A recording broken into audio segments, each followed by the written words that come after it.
నమస్కారం సుప్రభాత గంటరావానికి స్వాగతం. ముందుగా ప్రధానాంశాలు.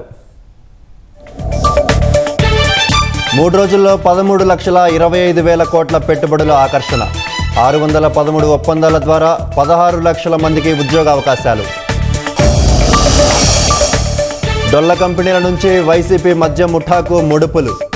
రీరూటింగ్లో అనిల్ చోక్రా కీలక పాత్రధారి అన్న సిట్. విశాఖ గోమాంసం నిల్వ కేసులో బాధ్యులను ఉపేక్షించొద్దన్న పవన్.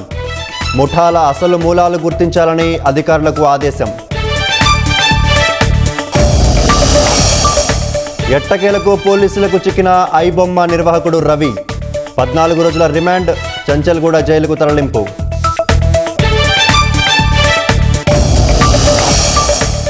అల్ ఫలా యూనివర్సిటీ నుంచి మరో 2 డాక్టర్లు అరెస్ట్. నిందితులు ఉమర్ నబీకి స్నేహితులని పోలీసులు వెల్లడి.